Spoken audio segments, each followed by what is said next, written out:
O buraco negro do filme Interestelar é incrível e eu vou te contar o porquê. Mas não apenas isso, vamos falar sobre o que são exatamente buracos negros, quem descobriu eles, como nós descobrimos eles, o que Albert Einstein, Stephen Hawking tem a ver com tudo isso, enfim, vamos ter bastante conteúdo.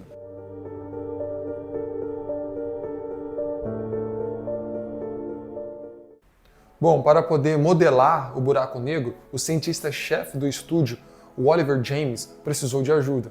Ele recrutou o cosmólogo Kip Thorne, do Caltech, para poderem juntos encontrarem uma maneira melhor de fazer as simulações. Eles trocaram muitas correspondências, discutiram a respeito da curvatura do espaço-tempo, como a luz se comportaria ao redor ali de um buraco negro, tudo isso para poder colocar no simulador, ali do filme. E o que é impressionante é que eles chegaram em dois resultados finais. Um pouco mais realista do que realmente seria de acordo com as leis da física e outro um pouco mais artístico para poder ser usado no filme. No entanto, mesmo a versão mais artística usada no filme é muito semelhante com uma imagem real que nós temos de um buraco negro. E sim, meus amigos, nós temos a foto de um buraco negro. Ou pelo menos não da forma tradicional que nós conhecemos de se tirar uma foto. Não foi ninguém que virou uma câmera ou um telescópio para um buraco negro e tirou a foto, mas foi todo um processo, toda uma engenharia, uma rede de telescópios espalhados pelo globo, o Event Horizon Telescope, que ele fez a imagem, produziu uma imagem do buraco negro M87. Bom, a forma como foi feita toda essa engenharia, nós podemos até discutir em outro vídeo, mas olha que impressionante as duas fotos, a simulação do filme e a foto tirada do M87. Bom, talvez você esteja se perguntando, mas estão diferentes? Tá diferente as duas fotos. Na verdade, ali é só uma questão de perspectiva. Olha só, nós imaginarmos essa moeda aqui como sendo um buraco negro, na foto do filme Interestelar, a imagem está aparecendo olhando pela lateral, onde nós temos o disco de acreção ali aparente. No entanto, na foto do M87, é como se a foto tivesse sido de cima, olhando assim, de frente. O próprio cientista Kip Thorne, ele tem uma palestra, vou deixar o link aqui na descrição, quem tiver mais interesse em saber, em assistir, onde ele discute sobre os buracos negros, sobre o buraco negro do filme Interestelar, e ele pega a simulação do Interestelar e ele muda a perspectiva. E aí vocês podem ver como eles são muito parecidos. E o que é mais impressionante, que a primeira foto do buraco negro veio quase 5 anos depois. Mostra quão poderosas foram as previsões e as simulações do filme. Mas beleza, o que afinal são buracos negros? Bom, para nós entendermos melhor, vamos olhar as suas partes. Nós podemos começar falando sobre um ponto chamado de singularidade. Esse ponto é o núcleo do buraco negro, é o centro, é onde toda a massa tende a estar. Ali é o ponto de densidade infinita. Próximo ali à singularidade, a gravidade é tão intensa que nem a luz consegue escapar. No entanto, conforme você vai se afastando, a gravidade continua ainda muito intensa. Ela diminui, mas continua ainda muito forte. Ao ponto de que mesmo a uma certa distância da singularidade, nem mesmo a luz consegue escapar, ela volta. E aí você vai se afastando, se afastando, se afastando, até que você chega em uma região onde é a fronteira do limite. A partir dali, a luz consegue escapar, mas dali para mais perto, a luz não consegue escapar. Então toda essa região fica escura. E essa fronteira que delimita, que é delimitada por essa região escura, é chamada de horizonte de eventos. É a parte que separa, é a fronteira que separa o buraco negro do restante do universo. Além disso, nós poderíamos destacar também uma região que fica ao redor do buraco negro, um pouco depois do horizonte de eventos, chamado de esfera de fótons. Ali é uma região onde fótons conseguem ficar orbitando o buraco negro. E é engraçado porque se nós conseguíssemos nos colocar em uma determinada posição ali na esfera de fótons, nós conseguiríamos ver as nossas costas olhando para frente. Por quê? Eu vou olhar para frente, mas como a luz vai orbitar o buraco negro, a luz que sai das minhas costas iria sair, iria orbitar o buraco negro e iria chegar nos meus olhos. Além disso, nós podemos falar também sobre o disco de acreção. O disco de acreção não faz parte propriamente dito do buraco negro, mas ele está diretamente envolvido. Porque quando gás, poeira, até mesmo outros planetas ou estrelas se aproximam de um buraco negro e o buraco negro vai, então, ele sugá-los, esses objetos não caem diretamente no buraco negro. Mas devido até mesmo à conservação do momento angular, eles vão tender a ficar orbitando o buraco negro e através dessa órbita, eles vão sendo meio que achatados, formando essa espécie de disco, chamado de disco de acreção.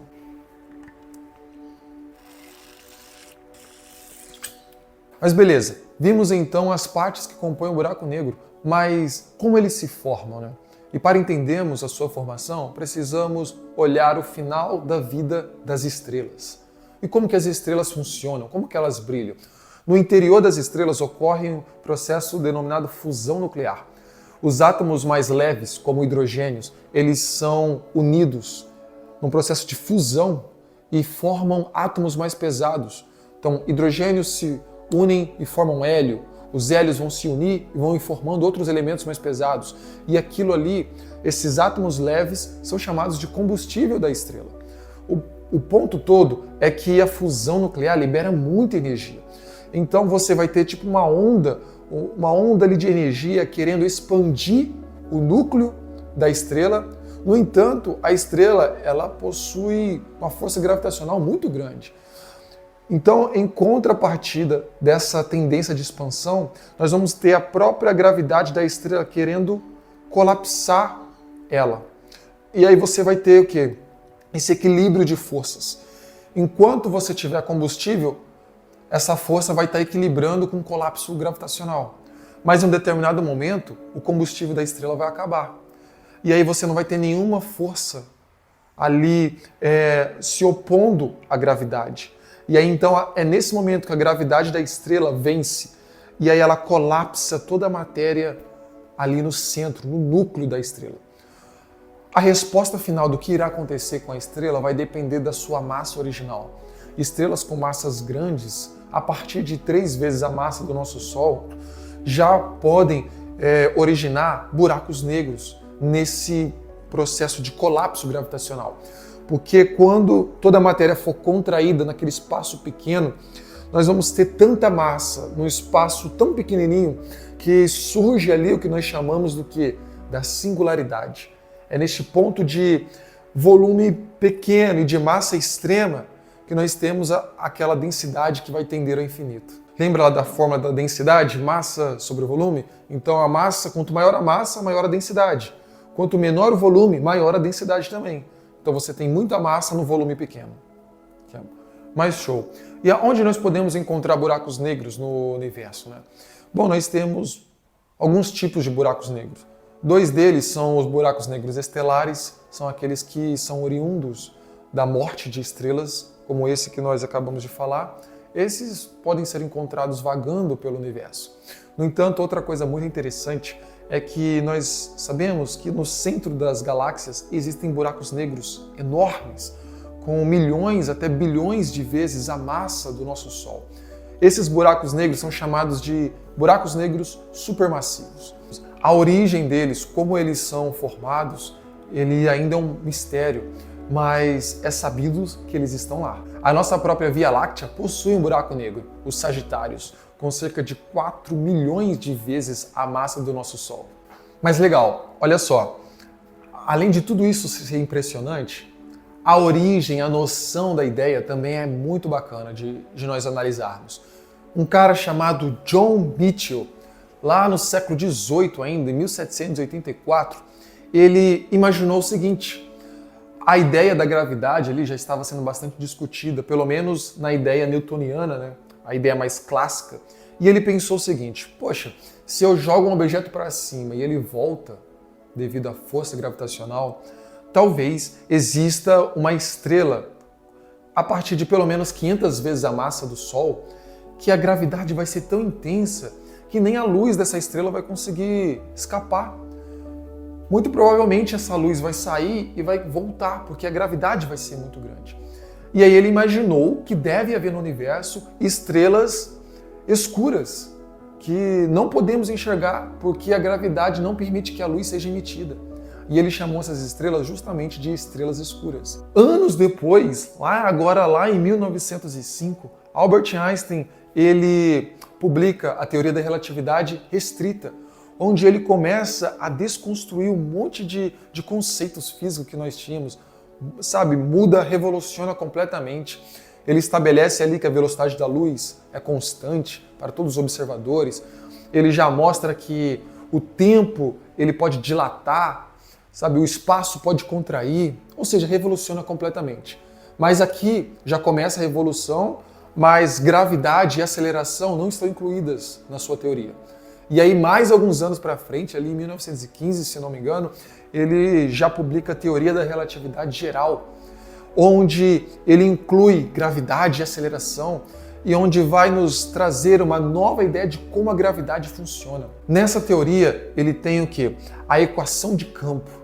E alguns meses depois da publicação, um físico, um cara muito brabo, esse daí que eu não vou me arriscar, não vou atrever, a tentar pronunciar o nome, ele estava ali manuseando a equação de Einstein, a equação de campo, e manuseando essa equação, ele chegou numa particularidade que ele estudou um corpo de massa ali, fixa e não rotativo, e ele percebeu que se nós tivéssemos um determinado corpo de massa tal, com um determinado raio, ou seja, uma determinada densidade ali grande, poderia ter a gravidade tão alta que nem a luz escaparia daquele corpo. Então, ou seja, esse cara ele chegou ali meio que numa dedução da existência de buracos negros que comprovam que vai de encontro com as ideias lá atrás de Mitchell através de uma manipulação matemática das equações de Einstein. E detalhe, esse cara quando fez isso, ele estava só servindo na Primeira Guerra Mundial. Ele estava lá servindo no momento vago dele, talvez, foi ali mexer nas equações de Einstein e só deduziu os buracos negros. Então olha só, buracos negros são qualquer coisa que possui tanta densidade de massa, de matéria, que a gravidade é tão intensa que nem a luz consegue escapar. Nós dizemos que a velocidade de escape daquele corpo é maior do que a velocidade da luz. Então, teoricamente, qualquer corpo, qualquer estrela, qualquer planeta poderia se tornar um buraco negro se fosse comprimida o suficiente. Até mesmo o nosso Sol ou o planeta Terra, com a massa que possui, se eles tivessem um determinado raio, se conseguíssemos comprimir toda a massa ali do nosso Sol em um determinado raio, nós teríamos um buraco negro, porque ia ter tanta densidade de matéria que a velocidade de escape dessa estrela ia ser maior do que da luz. Olha só uma continha aqui rápida, por exemplo. Como que funciona essa questão da velocidade de escape? Imagina aqui que nós temos um planeta, ou melhor, uma estrela. Vamos supor que a gente tem aqui uma estrela e nós temos um corpo aqui nela. Um corpo qualquer, vou falar que tem massa M. E a nossa estrela tem uma massa Mzão, Mão. Vamos imaginar o seguinte, eu quero que esse corpo M escape dessa estrela. Sabe, se ele der um salto, ele vai cair de volta, certo? Agora eu pergunto, qual é a velocidade que ele precisa saltar para que ele vá embora? Para que a gravidade do planeta não seja suficiente para puxar ele de volta. Qual que é essa velocidade? Tem uma maneira da gente calcular através da conservação de energia. Como assim? Nós podemos imaginar o seguinte, aqui, no momento do salto, tem duas energias envolvidas aqui. Tem a energia potencial gravitacional, que é da interação dele com o planeta, e vai ter a própria energia cinética dele, que é a energia com que ele vai estar saindo. Energia potencial mais energia cinética, nós chamamos de energia mecânica. Ele vai possuir aqui uma energia mecânica total. Para eu calcular a velocidade com que ele precisa saltar para escapar desse corpo, eu imagino o seguinte, a gente faz uma imaginação.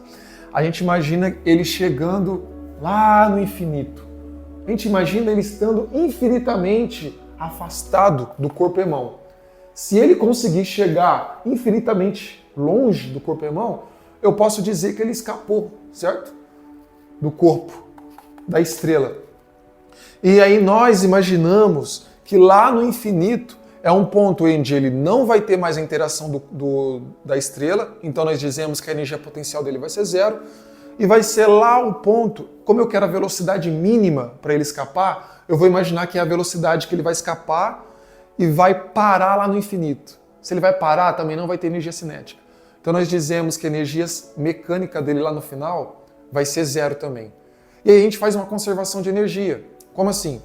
A gente faz energia mecânica no início, que vai ser o momento que ele vai saltar, tem que ser igual a energia mecânica lá no final, no infinito. Conservação de energia. Nada se perde ali, né? Tudo vai se conservar. Nós vimos que a energia mecânica é a energia potencial mais a cinética. A energia potencial da interação com a estrela é dada por essa expressão aqui, ó. Menos constante gravitacional, massa da estrela, massa do corpo, dividido pelo raio da estrela. Então essa estrela aqui vai ter um raio Rzão. Essa é a energia potencial. E a energia cinética? A energia cinética desse corpinho vai ser a massa dele, a velocidade, que eu vou chamar de velocidade de escape ao quadrado, sobre 2. Então essa é a energia mecânica inicial, o momento que ele vai saltar, e a energia mecânica final, lá no infinito. Nós vimos que eu quero que ela seja zero. Para ela ser zero lá, vai ser a velocidade de escape aqui, como nós vimos, zero. Então, se nós quisermos analisar aqui a velocidade de escape necessário, podemos isolar a velocidade de escape e aí a gente vai chegar aqui. A velocidade de escape vai ser o quê? Passando para o outro lado, G mão 2 sobre R raiz quadrada disso daqui. Ou seja, então nós podemos calcular a velocidade que um corpo precisa possuir para escapar, né, de uma determinada estrela ou corpo, o que for, né, conhecendo as características da estrela. Então, quanto maior a massa da estrela, maior a velocidade necessária para o corpo escapar, por exemplo. Mas agora aqui, olha que interessante. Esse corpo que eu imaginei aqui, ó, fosse um fóton, fosse a luz. E aí eu poderia o quê? O fóton, a luz, ele possui a velocidade constante, né? É igual a c. Nós usamos a letra c para designar a velocidade da luz. Se eu substituir aqui na fórmula c, olha o que eu posso chegar, né? Se eu substituir aqui na fórmula o c, colocar a velocidade da luz, e eu isolar o raio, né, para eu poder calcular qual é o raio que meu planeta ou minha estrela precisa ter para que a luz possua exatamente a velocidade de escape daquele planeta. O que eu poderia fazer? Eu poderia substituir aqui o v escape pela velocidade da luz, c, e agora eu vou isolar o r, né? Então eu vou manipular aqui ao contrário agora, né? Então vai ficar, ó, c ao quadrado, 2g irmão sobre r. E aí, se eu isolar aqui o r, eu chego aqui 2g irmão sobre c ao quadrado. O que isso aqui me diz? Isso aqui me diz o raio que uma estrela, por exemplo, precisa ter para que a velocidade de escape dessa estrela seja igual à velocidade da luz. Nessas condições, nem mesmo a luz vai escapar dessa estrela. Então nós temos já um buraco negro. Então, se nós substituirmos esses dados pelos dados do nosso Sol, por exemplo, aqui a gente coloca a constante gravitacional. Se aqui a gente colocar a massa do nosso Sol e aqui a velocidade da luz conhecida, nós vamos chegar que o raio do Sol deveria ser de 3 quilômetros aproximadamente para que ele se tornasse um buraco negro. Só para efeitos de comparação, o raio da nossa estrela tem mais de 600 mil quilômetros. Ou seja, se nós conseguíssemos comprimir toda essa massa que tem ali, mais de 600 mil quilômetros de raio, a gente conseguisse comprimir até um raio de 3 quilômetros, o nosso Sol se tornaria um buraco negro. Mas vamos lá. Voltando à ideia do buraco negro, um ponto de densidade infinita, ali que seria a singularidade, é algo que causa ainda muita estranheza, pois ali as leis da física deixam de fazer sentido completamente. E de fato, elas não concordam com a mecânica quântica. A mecânica quântica não aceita ali a ideia de um ponto de densidade infinita. E de fato, buracos negros são um ponto de fronteira do conhecimento, onde a teoria da relatividade de Einstein e a mecânica quântica, elas não se casam, elas não se batem.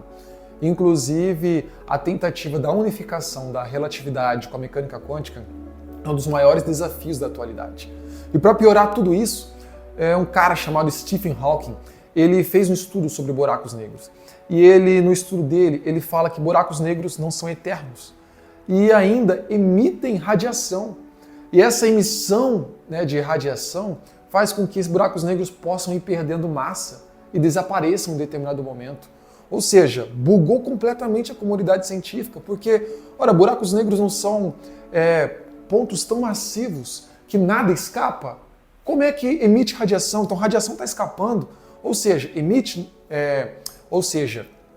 escapa, não escapa, como que exatamente funciona? Pô, é relatividade geral, é mecânica quântica, a gente consegue unir, enfim. Buracos negros permanecem um grande mistério. O entendimento realmente certinho de como ali funciona, nós não temos. Principalmente depois que se passa do horizonte de eventos, o que acontece ali é um grande mistério. E aí, se nós pararmos para analisarmos, é um ponto onde desafia-nos a repensarmos tudo que sabemos sobre gravidade, sobre espaço, sobre tempo. É um ponto limite onde nos faz pensar, o tanto que nós ainda precisamos aprender, tanto que nós ainda precisamos descobrir. E se nós pararmos para pensar também sobre a probabilidade, o acaso de tudo isso ter sido formado, e como o buraco negro é uma criação ali tão incrível, coisa tão terrível, em termos de magnitude, de poderio. E se a gente pensar nos dois lados, se foi gerado por um acaso, ou se nós adotarmos mais aquela ideia de que, as coisas foram criadas, trazendo aqui um pouco da reflexão do canal, se eu olho para uma criatura, algo criado, tão poderosa, tão grande, como um buraco negro, olho para o universo, a escala do universo, as coisas como são tão grandes e terríveis, eu penso que se a criatura é tão grande, imagina o seu Criador. Mas bom, pessoal, se você chegou até aqui, muito obrigado. Eu espero que você tenha aprendido alguma coisa, que esse vídeo tenha contribuído de alguma forma para você. E se você gostou, não deixe aí de se inscrever, de curtir. E nos vemos no próximo vídeo, se Deus quiser. Valeu!